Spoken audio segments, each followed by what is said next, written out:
Hey Explorers! Thank you for joining us today for our second ever virtual MOSI. My name is Catherine. Behind the camera we have Mark, and answering your questions today is Ms. Janet. So if you guys have any questions throughout the show, please feel free to ask them and we'll try to answer them as we go. Our lesson today, we're taking a look at life science, and we are going to be focusing all about cells, and specifically the difference between plants and animal cells. So,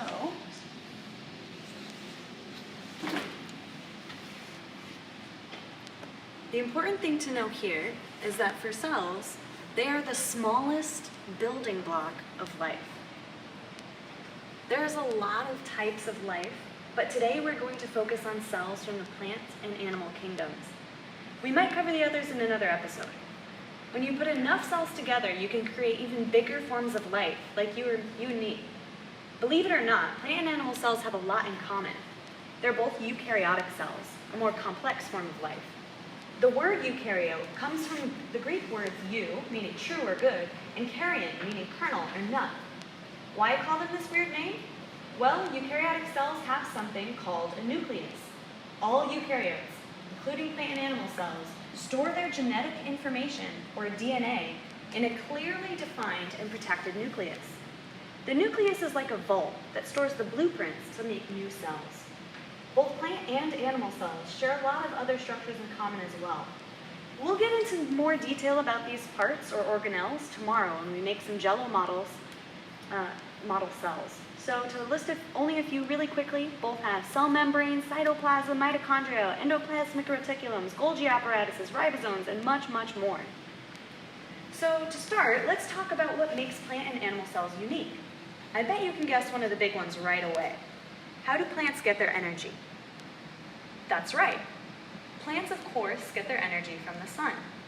They're able to do that because they have a special structure called chloroplast. These are like solar panels that help the cell use sunlight as energy. Animals can't really get their energy from the sun. Animals get energy from eating food, whether that be plants or other animals. Unless you can hack plant genes like some sea slugs. It's super cool. Look it up. This produces significantly more waste than absorbing sunlight. So, animal cells have a special structure called lysosomes that allow them to handle these extra byproducts. Another major difference is that plants usually have to stay in one place. So they've developed a sturdy protective wall called a cell wall to keep every part of them upright and steady. Animals usually need to move around more and often have big structures like skeletons or exoskeletons to help keep them solid where they need to be. So animal cells do not have or need a hard cell wall.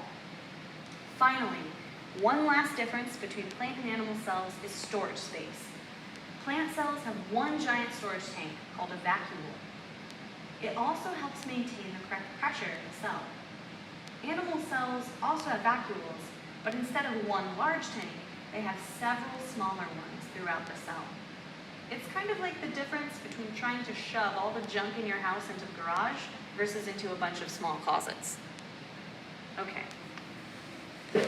So what we've set up for you here today is some actual cells. If you do have a microscope at home, feel free to try along. This is all we need to do this. So I chose an onion here for my plant cells, and we just peeled off a very, very fine layer. I don't know if you can see that there, on the inside. And so that makes a very nice thin membrane that the light can pass through easily on our microscope. And we'll put that down on our slide with just a couple drops of water, just so that it doesn't dry out. And also, it makes it easier to see if we can dye it somehow. So I've brought this iodine solution, usually used for cleaning wounds and things like that. But today, it's just gonna help us stain these cells. So that's a little much, and if you do that, no problem. You just need some paper towels to soak up any extra. All right. And of course, we have our glass cover slides here, cover slips. And I'll just put that right on top. And this will help everything be nice and flat and level for us. Soak up all that extra goo. There we go. Perfect. Now, if you are doing this at home, remember these stains do stain clothes. They will stain your fingers. Just keep in mind. So that's what we did for our plant cell, some onions. And then for our animal cell, a really common one to use, as long as you're being safe and washing your hands and cleaning up, is cheek cells. So if you just get a toothpick and swab the inside of your mouth, like I've already done, and then roll the toothpick onto the slide after swabbing for about 30 seconds, you can stain it again. Now, because I want to easily be able to tell the difference between my plant and animal cells, I've stained this one yellow, and I'm going to stain my animal cell this nice methyl blue. Same process. Just putting a drop of stain on there, adding a cover slip, like so. And any extra you can just soak up with a paper towel. Yeah. So perfect. And I've already made some of these for you guys. And in this microscope here, we have our onion. And in this microscope here, we have our cheek cells. So let's turn them on and see if we can get a good focus. And I can throw some of these up on the screen for you. Okay, and I want you to really look for the difference between the onion cells and the animal cells. So let's start with the onion. See if you can see what I see. It takes a little bit of finagling. Ooh. Sorry about the light there. There we go. Can you see that okay, Mark? Mm-hmm. All right. So what you'll notice here in the onion is that we have these really defined borders of the cell, these really nice cell walls here. And you might notice inside, if you look carefully, you'll see these little circles, one in each cell. And that's the nucleus. That's where all that DNA and genetic information is being stored. Okay. Now let's switch gears and look at the animal cell. Any questions yet, Miss Janet? Why do onions make you cry? Ooh, it has a chemical inside of them that releases as a gas, and when it mixes with your tears, it creates a type of acid. I can't remember which one, but that acid burns your eyes. All right, here we go. We have some of these cheek cells here. These are my cheek cells. And the darker blue there is kind of a cluster of cells all together. Each little darker dot inside of them is a nucleus. So it looks like we have probably in the middle there something about 6 or 7 cells right in the middle. And I've got a couple off to the side as well. You'll notice that these cells are not clearly defined. They do not have a cell wall. They just have that membrane that makes them a little more flexible. All right, I'm going to take that off.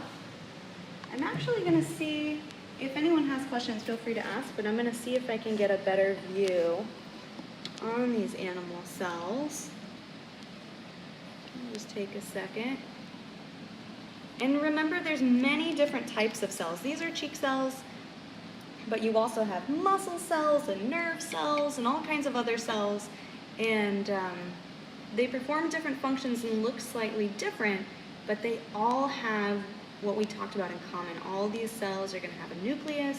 If they're an animal cell, they're going to have a cell membrane without a cell wall. And the opposite, of course, for plant cells, they will have a cell wall, regardless of what function the cells are performing. Okay. I'll turn up the light a little bit.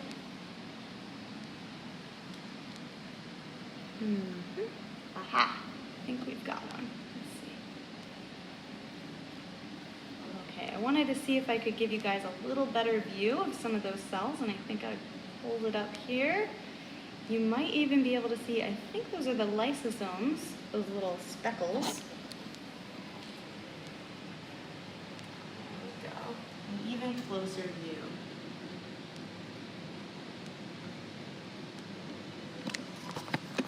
And again, you can see those darker stains in the middle are the nuclei there. So we've got about 4 cells right there.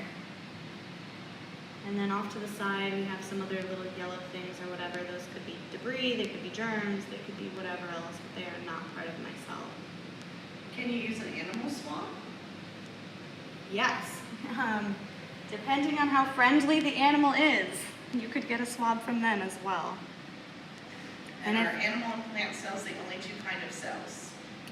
No, like I said before, there are many different types of cells.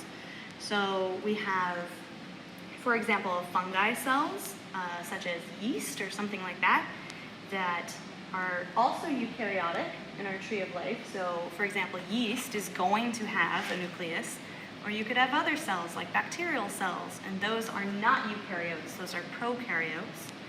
So they're from the family, either, if we're talking about bacteria, those are not going to have a cell nucleus whatsoever. They don't have their DNA, or they don't have their genetic information, I should say, protected and neatly packaged in the center.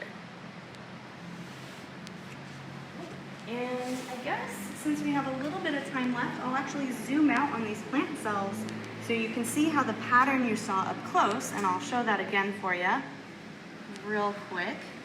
That's what Very curious preschooler wants to know, why do animals have cells?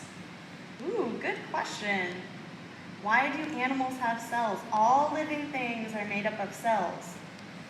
And if we can put the cells together, they make bigger things like muscles or teeth or your eyes or something like that. And when we put all the parts together, we can make a whole animal or a whole person or a whole plant. Okay, so that's what the onion cell looked like close up, and I'm going to zoom out a bit so you can see how that pattern repeats throughout the entire structure. Bear with me as I'm just peering down the microscope here. Okay, we've got a good view here. You might notice some air bubbles in the mix as well. That's my phone. Oops, sorry. Okay. So there, you have the onion again from a different angle. There, perfect. And you can see all of those cells neatly defined and organized with their cell wall, rigid in their structure. It's a little harder to see the nuclei from this distance, but there's one in each of those.